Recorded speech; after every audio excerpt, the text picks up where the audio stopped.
Alrighty, so we're live. Team, welcome to the MemberCast session. Today's guest is Cara, who started CrossFit with us in May of 2014. Check that, January 2016. Yep. Got too many notes here. But in that time, Cara, you've done 525 classes. I didn't know how I'd done that many. You've been crushing it. Yeah. But you did have a couple little hiatuses from the did. program, which is fine. But we're back now and getting after it. So, Cara, let's tell us first up. How did you find the gym? What was your first class? Do you remember? I think I got straight into fundamentals. I didn't come in and do a trial. My friend Jess Dando was already training with you guys, and we had gone from doing like just personal training, cardio stuff down at like boot camp style to box fit, and never really found something that clicked that I was passionate about. I knew I wanted to get fit and healthy. I just didn't know how. So then Jess started doing CrossFit with you guys, and she said, don't even do a trial class, just get straight into it. So I signed straight up with you to do fundamentals, and you kicked my ass. I remember for at least the first month feeling like I thought I was cardio fit, but I wasn't. That's all good. So you were committed straight out of the gate. That's awesome. Yeah, so I jumped straight in. And I mean, the community back when I first started, there's a few OGs still training with us that I started with. So like Rosie and yourself, and Sarah's starting to come back as well, and Macca and all of those guys. But and Ryan, Harry, you know, the OG crew. So those guys made me feel super welcome, and there wasn't a time, like usually for me to actually get myself into the gym was pretty tricky, but I never felt like I had to push myself to go there. It was just that community, you know, as soon as you walk in, people are chatting to you, making you feel good, pushing you forward. So I think that's what's kept me, well, it's what got me back this time. I'd had like a year and a half off, and I just missed training that way. I didn't like doing lone wolf stuff at a normal gym. It's boring. I completely agree. Cool. Oh, what a journey. Tell us about, let's get into the life of Cara then. Oh gosh. Born in Geelong? Yeah, born in Geelong. Yeah, and then what? Yeah. What happened on the second day you were alive, and then the third and the fourth? Oh gosh. Well, born in Geelong, was raised for the first 6 years in Lara. We had a 2-story house down there. There wasn't really much. I mean, it was just that typical upbringing in a court where you knew all the people next door. So if you wanted to go play at someone's house, you just walk across the street and get to play. Yeah. Because Lara wouldn't have been very big. No, and it was back in the time where we could. God, I'm sounding back in the olden days. Yeah, it was back in a time where we were allowed, like Mum would give us money, and me and my brothers would walk down to the shop and buy some lollies and stuff. So that was still happening. And then after about 6 years, we moved out to Anarchy. So extremely active lifestyle out there. It was, you were never indoors. I didn't even get a gaming console until I was about 16. We were more outdoors, building cubbies, yabbing, fishing, hunting, all that sort of stuff, motorbikes. And then, yeah, sort of did that. Never really stuck to a job at that point either. Went from, sort of going through Clonard. I went to Clonard College, an all-girls school, which was fun. Yeah. So did that. I mean, did you enjoy it, or you didn't? It was just a lot of bitchiness, really.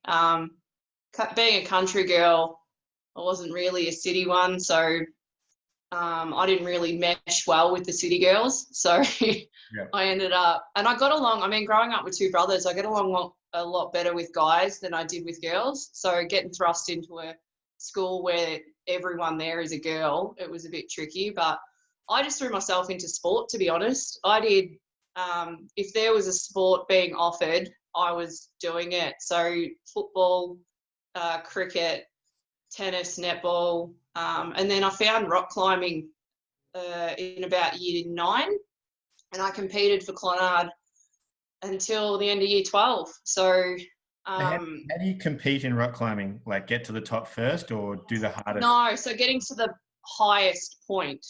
So for because you're doing it in color code. So the hardest color I think is red, which is about a 24. I was climbing about that towards the end, but it was a whole lot of getting full body strength, especially grip strength as well.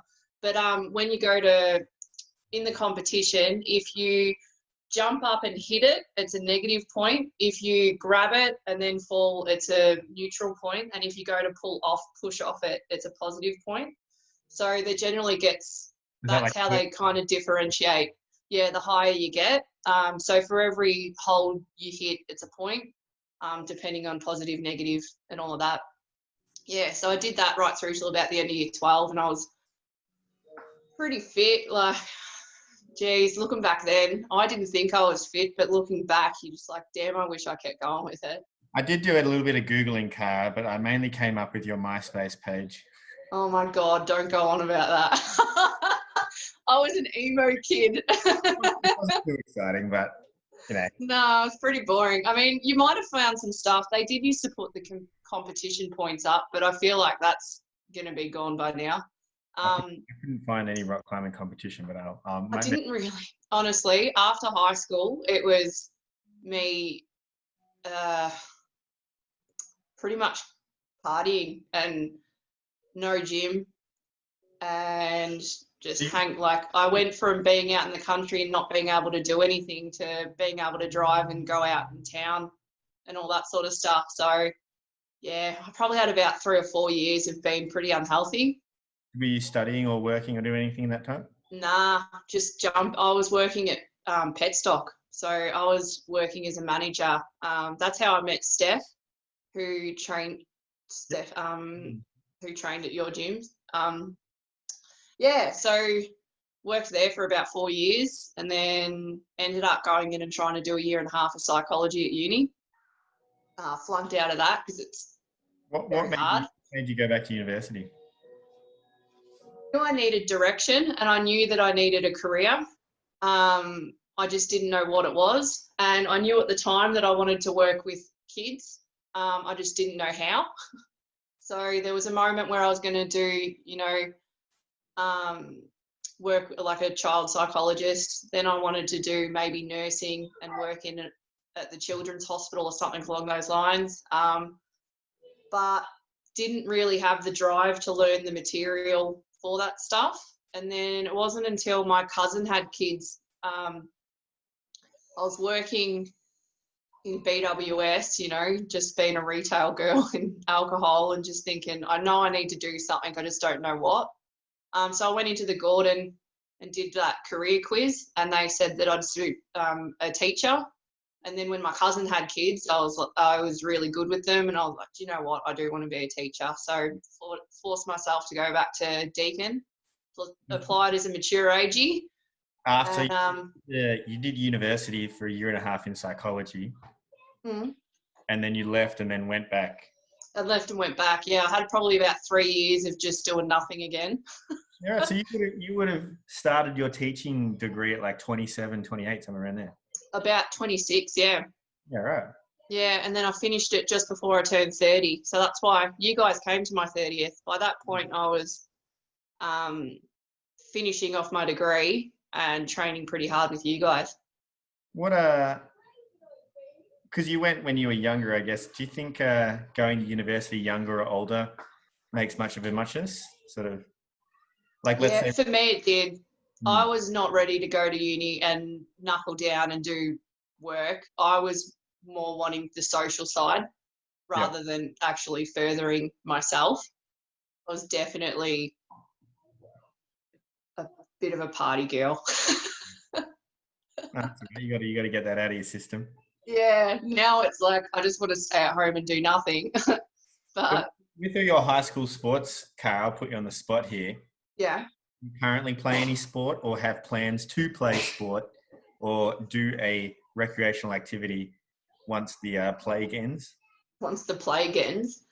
Um, Look, I did get back into netball just before I came back. Before I started with you guys, actually. Netball was my jam. I really loved it, but it's too much on my knees. So I had to give it up. That's why I think I meshed really well with CrossFit, because it's a team environment, and that's something that I'm really suited to. Am I going to get back into it? I think my knees are too delicate to get back into rock climbing, even though that's something that I really enjoy. If I do it more for fun rather than trying to be a pretzel, I might be okay. The way to go, because I think expressing your fitness gives you an outlet, because otherwise you just Yeah, for the sake of training, you could be training, you're like, oh, I didn't make that grade 23 climb, but if I had enough strength in this arm, I could do it, sort of thing. yeah. I've just got to figure out how to put less pressure on the side. I mean, as you said to me in the beginning, like strengthen all around the knee, and I might be right. So by doing that, it probably is going to give me the ability to be able to get back into it. And I'm sure there's a lot of people Well, I believe I'm not join. 100% sure of this, but I think CrossFit Barwon's currently running a knee rehab program. Well, Could be perfect timing for me could to, be something to get get that. onto. Yeah. Oh, I'd like to take the ollie lifting more serious as well. That's something that I was always pretty passionate about. you need. Working on, clean and jerks and snatches and stuff. So, funnily enough, over the plague and not being able to go anywhere, I've bought myself an Olympic bar and some bumper plates and stuff. Directly opposite me is my garage door that leads straight down out of my lounge room. So it's quick and easy to get in there and have a bit of a muck around. Mm. So that's something that I would like to do, But and that's I'd like to get a bit more into hiking and being outdoors, because I'm sick of being stuck inside. tell me. Like, I mean, you can see my putting as much greenery in as I can. Yeah, I'm looking pretty bland at the moment in my new unit. But no, I think you're right. I think there'll be a large, I wouldn't call it an overreaction, but a large reaction to being indoors where everyone's going to want to go outdoors. And I really hope they do it sort of a lot of local stuff, Grampians, you know, Yeah. Eastern Victoria, Otways, going in that. Anarchy Gorge is meant to be pretty good to go out there as well. Yeah. But I mean, I hope everyone gets out there and just really supports those communities, and hopefully we can get out there and do something out there too. That'd be really cool. Definitely need to get outdoors more, because I've been in lockdown for like 3 weeks, and not being able to go outside to even go for a walk or a run's killed me. What you were talking about before, Car, is outdoors, climbing mountains. I know, and there's really good. I know, because through Clonard, when I used to go, we'd go on school camps with my teacher. He was actually really cool. Up in the Grampians, there's so many places you can do bouldering and that. You don't even need to be able to lead the climb up. You can just do bouldering and stuff around the bottom. Do lateral things and stuff. Yeah, that's Yeah, awesome. yeah. So there's so much. And I mean, I'd be happy to get involved in organising a little camp getaway with people. That would be so cool. Get an interview off one of my fantastic clients, and I get free. It would be pretty fun to take a group away and, go camping and show them around up there. Definitely. Yeah. Cool. Well, let's get back to your story, Cara, because we weren't quite through. You're at university. You're 26, going to university. What university did you go to? Deakin Warren Ponds. Okay. Did you do the whole course there? Yeah, did the whole course there. Met some really cool people. That's actually where I met Jess Sando. Second year at uni. We just clicked and became friends. And through that, we sort of made our own little group that helped each other through uni and got really close. And it also, through that placement, made me realise that I'd like to work in a little country school.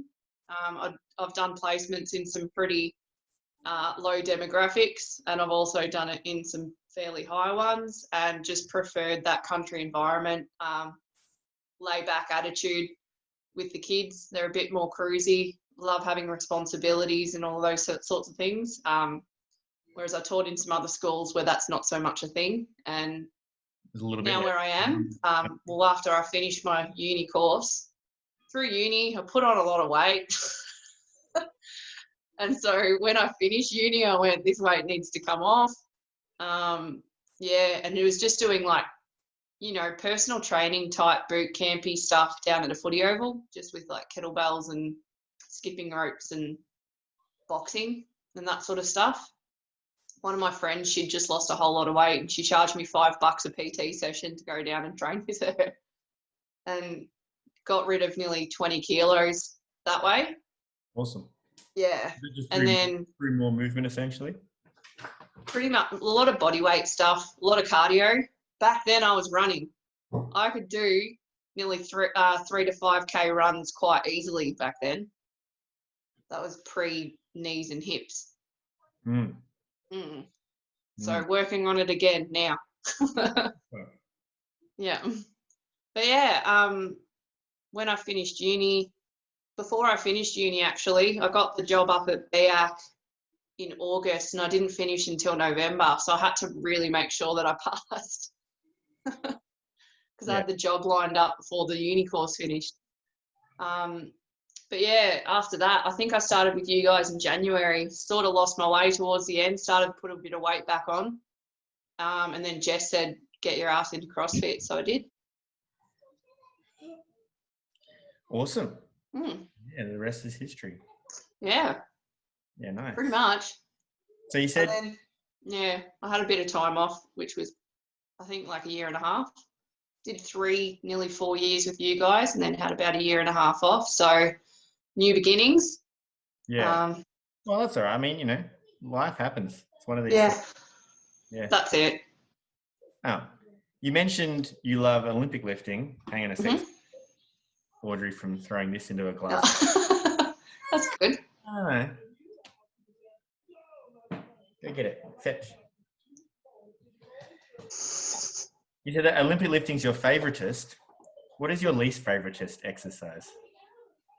You know it's going to be burpees. I mean, isn't everyone's? Burpees is just getting on the ground, getting back up again. I don't see why. I think anything that is, how do you word this without, anything where it's hard and fast. So like anything where you got to smash yourself for a short amount of time, as quickly as you can, they're generally the ones that ruin me. Oh, well, that's okay. Yeah. So generally burpees are associated with that. I mean, if you're going to do burpees, you just want to get them done as fast as possible because then they're... Yeah. Well, that's what, like, in any of the workouts, it's just like generally it's about 10 to 15 burpees and you got to smash them out. But I would rather sit there and smash them out and then have a bit of a breath in the other stuff. Because then you don't have to think about it. Yeah, awesome. Yeah. Cool.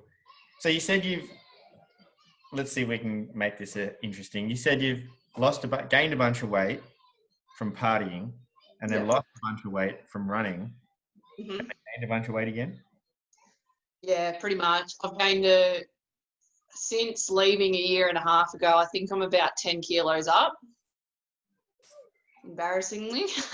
And now I guess we have to go back down the slope, but then try and normalize, try and find the nice new happy. That's it. And I think my happy place is going to be able to go down into my garage and, you know, do some lifting. I've got squat racks and bench press and all the stuff. So I can do that plus some Olympic lifting.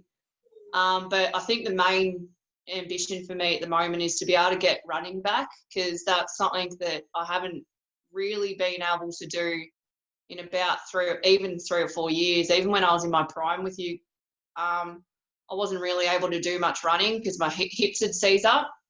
So I'm hoping over this time with what we're doing, it's going to help me get running back, because that was where I lost probably the most weight. Yeah, fair. I mean, you know my story with running. I freaking hate running, but You can always, I mean, if it doesn't work out, it's one of those things, isn't it? You can always ride a bike. Well, that's it. And I eventually the new thing I'm saving for now is an assault bike for at home. So Don't get an assault bike. Get a Rogue Echo bike. oh yeah, I did see them. They're only about 1,200, aren't they? They are 1,100. They are Oh, 1094.50. oh, there you go. So that's what I'm looking at. Buy an assault bike. They are trash compared to an Echo bike, and they're more expensive. There you go. So I'll get an Echo. So I'm getting an Echo bike. That's what I'm saving for.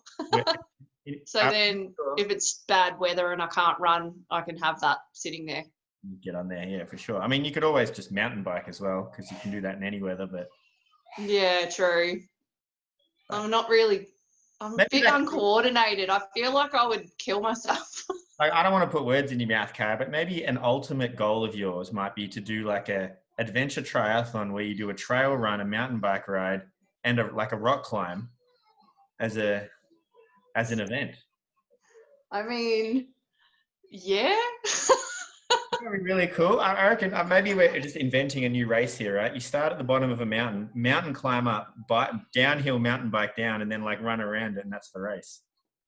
Yeah, that'd be pretty decent, actually. That would be a super fun day. There you go. Why don't you organise it? It could be the CrossFit Bowen triathlon. I'm just going to have to like accidentally lose the audio on this one so no one steals my IP. Patent. What? Yeah. No, I mean, to be able to get back to running, and as you said, try and potentially get back into rock climbing, and that would be pretty cool. Yeah, I think like running is great and all, but again, it's a bit of a solo sport. Sorry. But like rock climbing, for example, I mean, bouldering, I guess, if you're the crazy guy, what's that, Alex Hownen or whatever his name is, who climbs solo, but everyone else in the world, yeah, it's a community sport. And that's probably the best thing. I think community sports are much better than solo sports in that regard. Yeah. I mean, you have someone there, they hit you up, or you hit them up, like, hey, let's go for a climb, or let's go for even a surf or a bike ride, or yeah. Like maybe people do that with running. I don't know. Nah, I think it would have been pretty cool to be able to get back into doing the stuff. But as I said, lone wolf things, like when I was trying to go to the gym by myself to just go in and hit this machine to work this part of your body, hit this machine to do that, it just wasn't my thing, because no one talks to anyone. They just chuck headphones on and go in and do their thing. They're not really social. So, and the ones that were being social were probably being social as in taking photos of themselves in the mirror and putting it on social media, as opposed to that sort of stuff. And then there was the flirting boys and girls that were having a bit of fun, and it's just not my forte. I just miss having a coach who pushes you. And if you've got a twinge or a tweak or something's not feeling right, telling you, oh, this isn't sort of feeling good, and you're like, oh, do this instead. Or it was on me to be able to do that, and I just don't have the knowledge. Whereas having you be able to, have that knowledge and know exactly what I should be doing, it makes a lot more difference. Like, I'm not getting as hurt or sore. You're moving better? Weird. Yeah, moving better. That's it. But that's another thing I've noticed coming back. Like, I thought I was going to be trash trying to do lifts and stuff, but that muscle memory is really a thing. It's all sort of coming back, and I'm not hating how I'm moving. So, yeah, all those drills for 3 or 4 years have stuck with me, apparently. Well, the mitochondria, don't forget. So. No, and it's just, little tweaks. So if we're doing something, you're just like, no, remember to do this and do this. And then straight away I'm like, oh, yeah, and then do it. Whereas I thought it was like going to be back when I first started and had to relearn everything. But no. I wonder if you could just switch gears a tiny bit. I wonder if you could give us some insight, because there's been, I don't know the exact number, but let's say 100 people that have come to the gym but aren't at the gym anymore, and that's fine. They'll have their stories. But let's say someone was keen to maybe get back into it, but maybe felt embarrassed or had some other feelings like that. Maybe share your experience a little bit with coming back and being okay with that and what you thought. Yeah.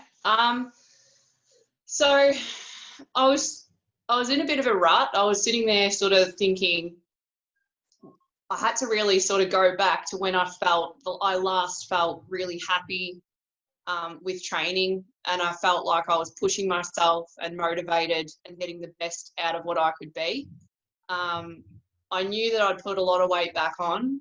I knew that I wasn't doing anything to change that. And so, as I said, I sort of went back to basics, and when did I feel good? When was I training well? And it all led back to you guys. So as soon as I realized that I needed to go back and have a go, I think I messaged you, I reached out to you on Facebook and just sort of had a little chat and said, look, Dads, I think I need to come back. I'm in a bit of a rut. I've put weight on. I need to get myself back into it. And I think I did it again. I think I said, just put me straight on the books. I don't want to come in and do a trial. Just, it'll help push me and motivate me to just go in there and start kicking my ass again. So yeah, I think that's how we did it. Like I messaged you on Facebook because I was still following CrossFit Barwon on Instagram and Facebook. So I was still seeing the posts that you guys were doing and kind of getting a bit FOMO. Like I was a bit sad that I wasn't there and a part of it. So were you nervous at all? Sort of taking that step, being like, oh, I've left, maybe even a sense of failure or whatever, but I had a bit of a sense of failure in the fact that I was now going back 10 kilos heavier. So I knew that I was really going to have a rough time for at least the first 2 or 3 months because I had to basically get rid of all the toxins and stuff that had built up in my body. So I knew I was going to have a really rough time. I was nervous about how bad I was going to be, but I was never nervous about being accepted or worrying that people wouldn't want to talk to me or anything like that. I never had that. That wasn't anything that I ever worried about because I knew that community and the bunch of people that I'm friends with there, that never goes away. So I was never worried about going back and not knowing people because I knew that the type of people that I really get along with naturally gravitate towards CrossFit Barwon anyway. Plus some of the OGs were still there as well. But yeah, I was definitely nervous about how trash I was going to be in the workouts. and how trash were you? Give us a. Look, there was a couple that you weren't as bad as you thought. Yeah, no, I definitely wasn't. Like I was I got myself through workouts where I thought I was going to be trash, but I actually was managing to move through it. And strength-wise, I hadn't lost as much as I thought I had. So coming back, I think one of the things that made me realise that I haven't lost as much, I think we were doing front squats mixed with a whole lot of yuck. The burpee over the bar front squat one? Yeah, I think that one was one of them. But one of my first training sessions back, it was front squats mixed with wall sits and what's the one how you have your heels up and squat? Like a cyclist squat or a heel elevated squat. Yeah, the heel. So it was mixed with that, and you had to do it in a time. So I came in. My 1RM used to be about 79 kilos for my front squat, and that night I got 60. Oh. And I was like, what? That's not so bad. What the heck? And then, yeah, and then I pushed in the push presses in the last couple of weeks. I actually PR'd. So I'm like, it's better if you have had amount of time off where you're just like, I don't know how I'm going to get myself back in there. Just throw yourself into it because the community accepts you straight away and they push you and they're supportive. That's always going to be a thing. And look, you're probably going to be trash. You're probably going to sit there and want to throw up at least once every few sessions. Whenever there's something that, you know, you've got to really dig deep, they're the ones that you sort of just got to put your head down and work hard as long as you keep on moving. If you, the best thing you can do is just keep moving. Like, don't give up. Just, you got to dory that thing. Just keep swimming. Yeah, just keep swimming. You know, it's trash. You know, it's hard, but if you keep pushing and you just keep working as much as you possibly can. I mean, if you need to stop and have a drink and have a break, make sure you turn around and say, all right, go time. And generally, whenever I start to feel like I need to go again, you're standing there saying, go. Hey, Cara, what are you doing? So it's best if you just get yourself in there. It is going to suck for a while, but it gets better. I wonder, you're probably not going to be as trash as you thought you were going to be. You're saying your squat was feeling pretty good. Have you done our weekly challenge yet? No, sir. Have you attempted it? Have you thought about attempting the Molly one? Yeah. I'm signed up for it and I'm starting it today. Oh, get after it. Yeah, I've done it with Moby Flower. Yeah, with that one. I haven't done it with Molly before. And doing it where you're starting in the bottom of a squat's going to be delightful. That's something that I'm not so keen on. I'll throw it out there. I can't do it. I tried and I failed. Well, I won't film it because it's going to be a sorry sight. Film it. Don't be shy. Everyone wants. It'll be more of a comedic entertainment rather than an actual serious workout.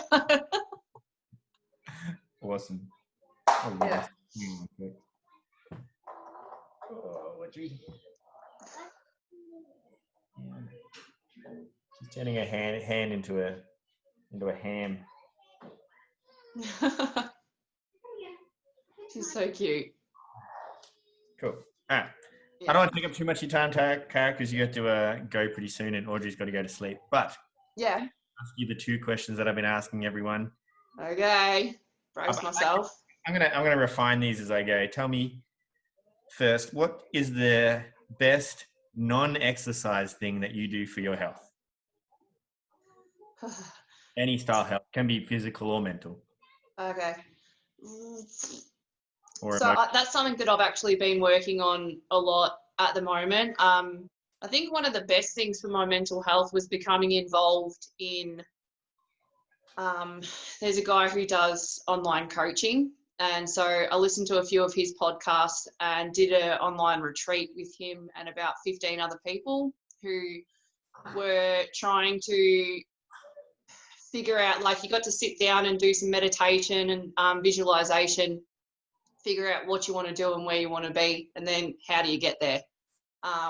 So that was something that I did that was really good. Through that, I'm doing journaling and gratitude journal, and, you know, whenever you're starting to feel a bit yuck, just getting a book and writing down anything you can.